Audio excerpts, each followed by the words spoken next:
From Keene in the Shire, the Liberty Media capital of the world, this is Daryl W. Perry, host of FPP Radio News for Tuesday, October 6th, 2015. Silver is trading at $15.71 per ounce. Gold is valued at $1,139 per ounce. And according to BitcoinAverage.com, the average price of Bitcoin is $244.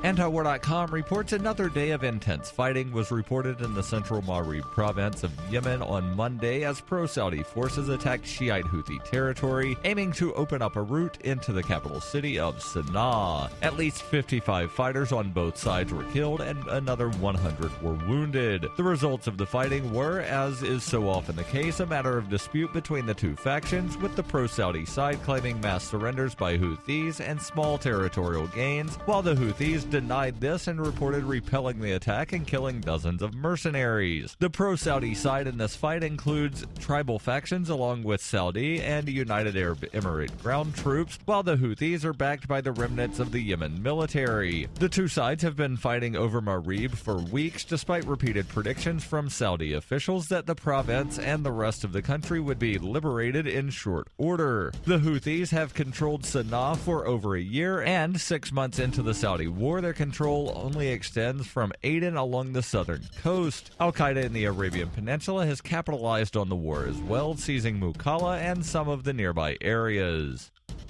For over 35 years, Roberts & Roberts has been a trusted source for buying and selling your investment-grade precious metals. They also take Bitcoin for precious metal purchases and permanently removed the minimum purchase order for all orders paid in the digital currency. Call Roberts & Roberts today for knowledgeable advice on investing and a forward-thinking approach to new technologies. 850-478-5270 or online at rrbi.co.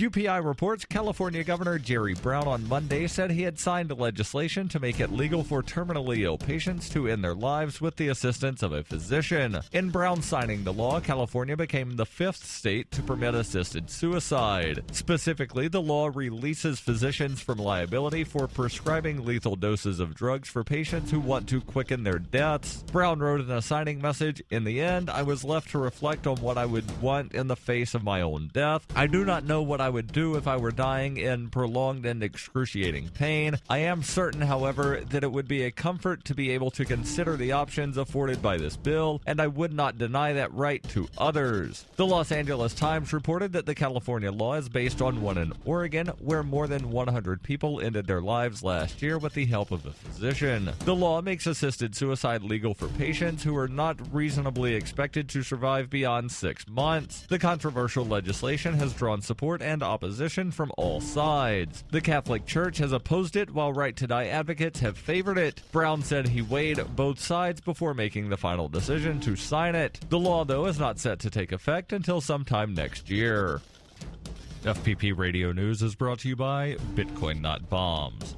Bitcoin Not Bombs is a launching pad for nonprofits and social entrepreneurs into the financial freedom of the Bitcoin economy. Bitcoin Not Bombs offers premium publicity campaigns designed to facilitate an organization's adoption of Bitcoin as a payment system and to fully capitalize on that decision in their fundraising efforts. Bitcoin Not Bombs is fully committed to being the hub of the nonprofit sector of the Bitcoin economy, maximizing the potential cross-promotion of all our clients and commercial partners. To learn more, visit bitcoinnotbombs.com.